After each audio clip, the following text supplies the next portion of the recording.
Hello friends, आइए आज हम भागीदारी और विशिष्ट अनुतोष अधिनियम पर चर्चा करेंगे।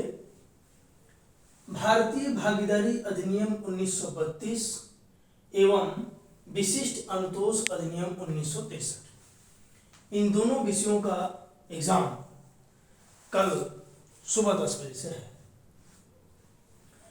तो सबसे पहले हम भारतीय भागीदारी अधिनियम 1932 पे विचार कर लेते हैं, चर्चा करेंगे। उसके बाद हमारा जो नेक्स्ट वीडियो सेशन होगा उसमें विशिष्ट अनुतोष अधिनियम 1963 पे हम बात करेंगे। भारतीय भागीदारी अधिनियम के बारे में हम जानना चाहेंगे।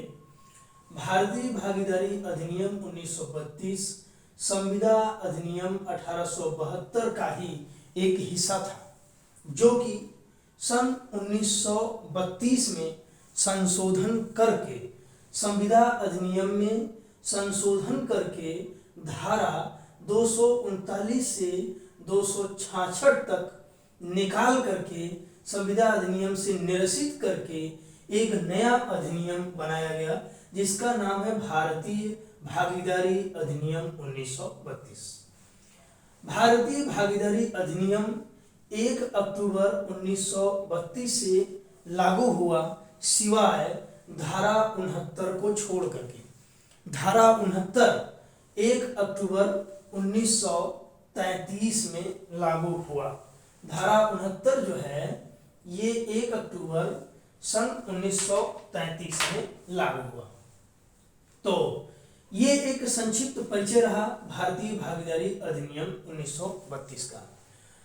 भारतीय भागीदारी अधिनियम में भागीदारी को बताया गया है, भागीदारी पर विस्तार से उपबंध किया गया है, प्रावधान किया गया है। भागीदारी क्या है, भागीदारी का अर्थ क्या है। भागीदारी को ही हम साझेदारी भी बोल सकते हैं।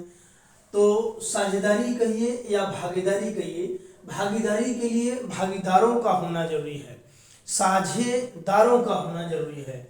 अब जो साझेदार होंगे उनका क्या कर्तव्य होगा, क्या अधिकार होगा और उनको क्या प्राधिकार मिलेगा, इस तरह के जो प्रश्न हैं, ऐसे प्रश्नों का जवाब आज हम इस वीडियो सेशन में देंगे। तो आइए हम इसके अर्थ एवं परिभाषा की बात करते हैं। देखिए, भागीदारी अधिनियम जो है, भागीदारी अधिनियम में एक या एक से अधिक व्यक्ति मिल करके, दो या दो से अधिक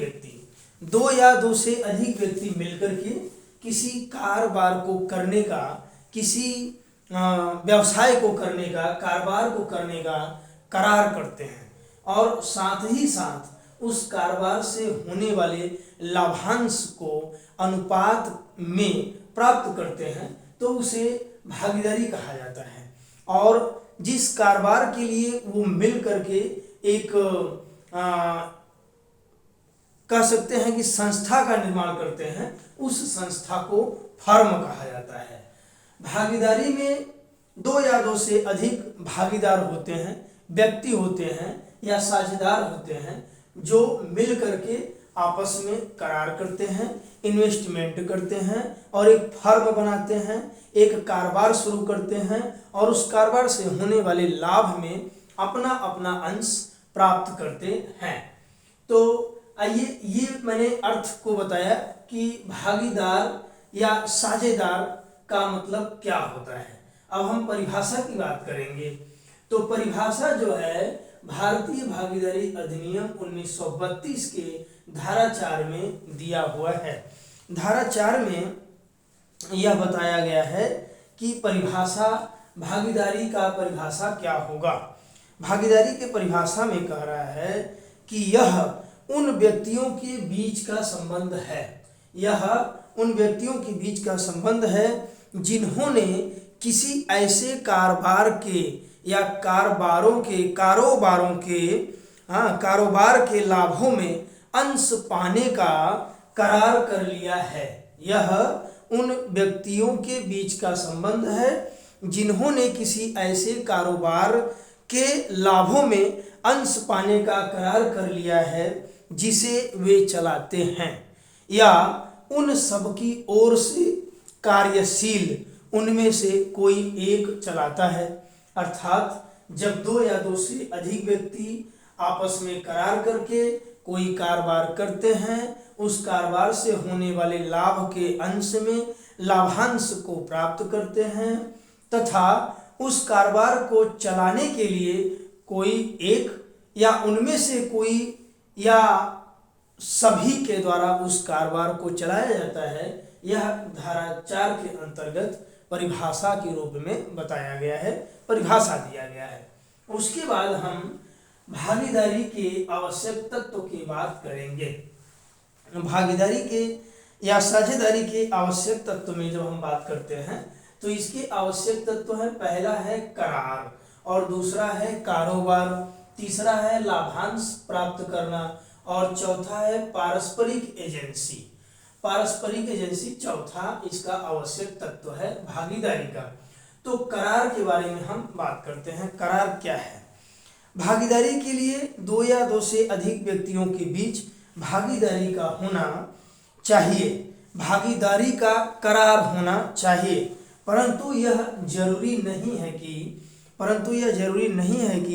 करार लिखित या अभिव्यक्त हो। यह आचरण द्वारा भी सृजित हो सकता है। जरूरी नहीं है कि जो करार हो रहा है वह करार लिखित ही हो या अभिव्यक्त हो, यह आचरण के द्वारा यानी कि विवक्षित भी हो सकता है। यह विवक्षित भी हो सकता है, आचरण द्वारा भी इसका सृजन हो सकता है।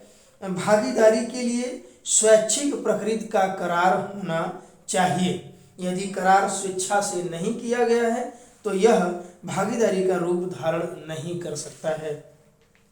दूसरा है कारोबार। तो कारोबार के बारे में इस पद की परिभाषा भागीदारी अधिनियम की धारा 2(ख) में दिया गया है। 2(ख) में कारोबार के बारे में बताया गया है, कारोबार का परिभाषा दिया गया है। कारोबार से तात्पर्य प्रत्येक व्यापार, पेशा व वृत्ति से है, चाहे पेशा है, व्यापार है या वृत्ति है। इस परिभाषा से कारोबार का अर्थ स्पष्ट नहीं हो रहा है, बल्कि इससे कारोबार का गणनात्मक स्वरूप स्पष्ट हो रहा है। वास्तव में कारोबार को परिभाषित करना एक तथ्य का प्रश्न है। फिर भी प्रत्येक ऐसा कार्य जिसको करने में समय, धन व परिश्रम जुटाना पड़े और लाभ प्राप्त करने के उद्देश्य से कुछ किया जाए, उसे कारोबार कहा जाता है। तो ये आपके कारोबार के बारे में बात हुई। कारोबार की परिभाषा भी बताया गया। कारोबार की परिभाषा भागीदारी अधिनियम की धारा 2 में दिया गया है। आपका तीसरा जो इसका आवश्यक तत्व है, तीसरा आवश्यक तत्व है लाभांश प्राप्त करना। यह भागीदारी अधिनियम की या भागीदारी की एक परम आवश्यक अपेक्षित वस्तु की भागीदारी द्वारा लाभों में अंश प्राप्त किया जाना चाहिए।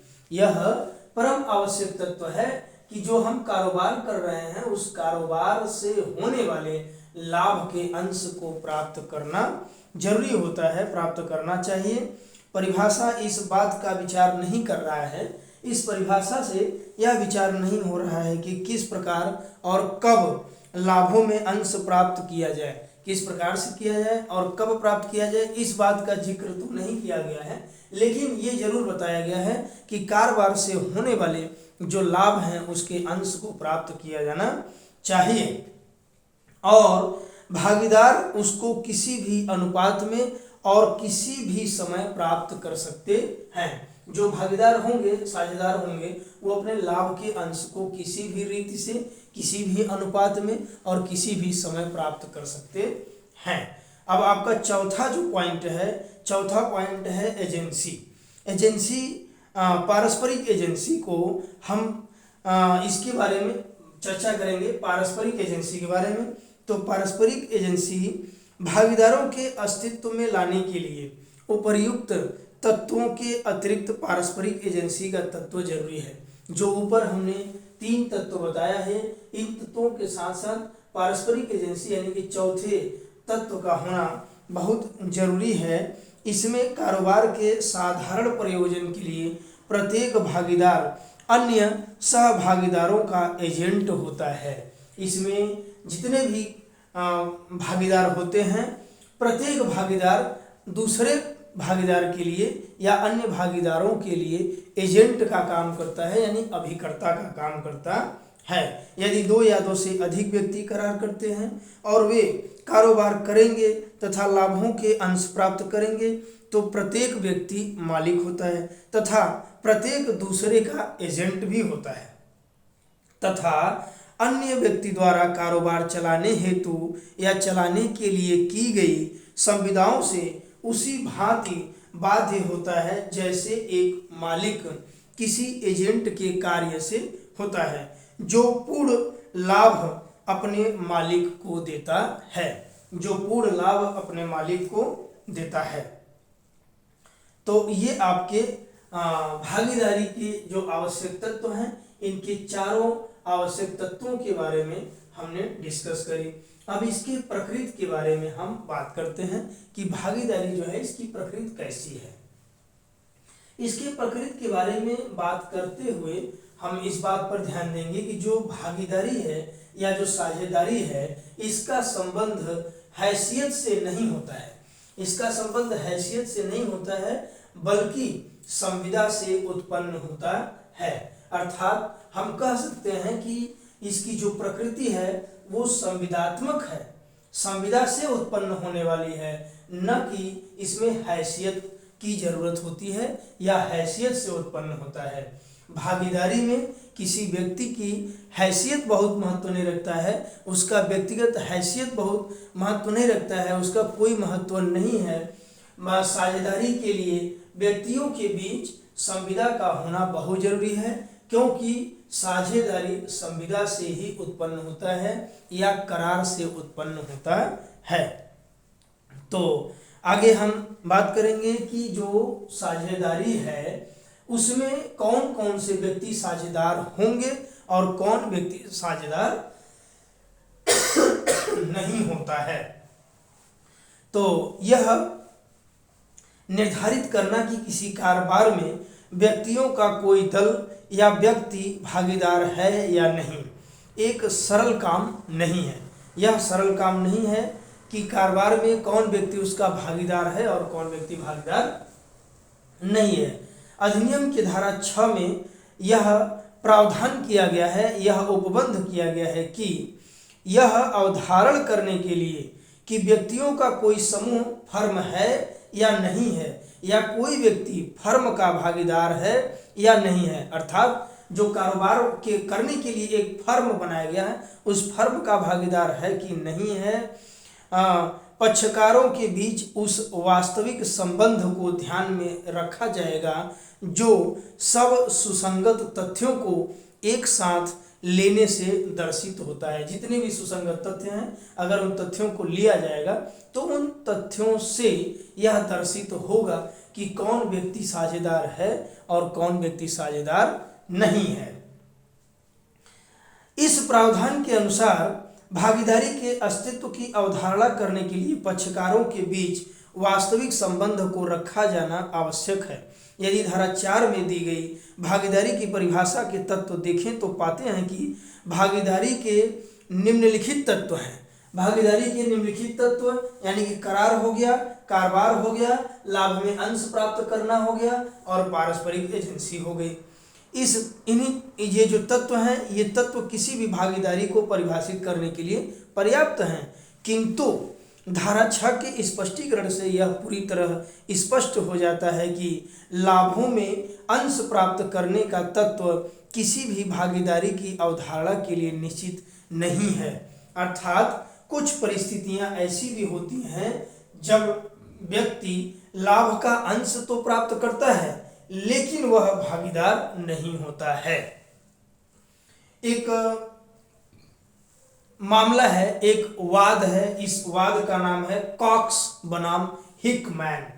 कॉक्स बनाम हिकमैन के मामले में यह अभिनिर्धारित किया गया कि 2 या 2 से अधिक व्यक्तियों के मध्य साझेदारी का संबंध निर्धारित करने के लिए पक्षों के मध्य वास्तविक संबंध को देखा जाना चाहिए। उनके बीच वास्तविक संबंध क्या है?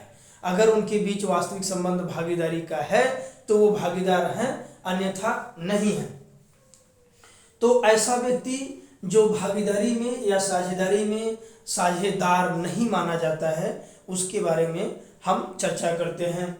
संयुक्त हित रखने वाला व्यक्ति, संयुक्त हित रखने वाला व्यक्ति जो है वो भागीदार नहीं है। जैसे संपत्ति से प्राप्त लाभ का कुल प्रत्यागम, जो भी आगम हुआ, जो भी उसका इंटरेस्ट वगैरह हुए, उसका उस संपत्ति में संयुक्त या सामान्य हित रखने वाले व्यक्तियों द्वारा लाभ का अंश प्राप्त करना, ऐसे व्यक्ति को फर्म का भागीदार नहीं माना जाता है। अगला है, जैसे उदाहरण के लिए मान लीजिए कि जहां संयुक्त स्वामी दान से प्राप्त संपत्तियों का किराया एकत्रित करते हैं तथा कोई कारोबार नहीं चलाते, तो वे भागीदारी की सृष्टि नहीं करते हैं, ऐसा माना जाता है। मतलब उन्हें भागीदार नहीं कहा जाएगा। भले ही वे जो संयुक्त स्वामी दान से प्राप्त संपत्ति मिला हुआ है, दान से प्राप्त संपत्ति का किराया वसूल कर रहे हैं, संयुक्त स्वामी है, कई स्वामी मिलकर के हैं और वो एकत्रित कर रहे हैं किराया, तथा उस किराए से कोई कारोबार नहीं कर रहे हैं, या जो किराया वसूलना है या जो किराया प्राप्त करना है वह कारोबार नहीं है, तो ये समझा जाएगा कि जो संयुक्त स्वामी है वो अभी किसी भी प्रकार से भागीदार नहीं है।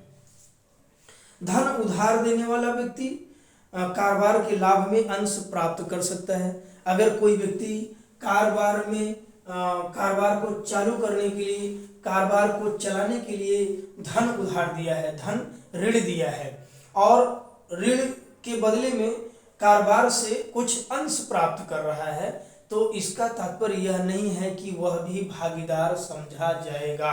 अर्थात कारोबार के लिए ऋण देने वाला, कर्ज देने वाला व्यक्ति जो है भागीदार नहीं समझा जाता है। सेवक या अभिकर्ता द्वारा, सेवक या अभिकर्ता द्वारा लाभों का अंश प्राप्त करना, किसी सेवक या अभिकर्ता द्वारा पारिश्रमिक के रूप में लाभों का अंश की प्राप्ति उनको खुद में या स्वयं में फर्म के भागीदार नहीं बना देता है। वे भागीदार नहीं हो सकते हैं। जो सेवक हैं या जो अभिकर्ता हैं, अगर वो पारिश्रमिक के रूप में, अगर वो पारिश्रमिक प्राप्त करते हैं, एक कह सकते हैं कि एजेंट के रूप में या मजदूर के रूप में कार्य कर रहे हैं और पारिश्रमिक प्राप्त कर रहे हैं, तो उनको उस फर्म का भागीदार नहीं माना जाएगा। अगला है मृत भागीदार के बच्चे या विधवा।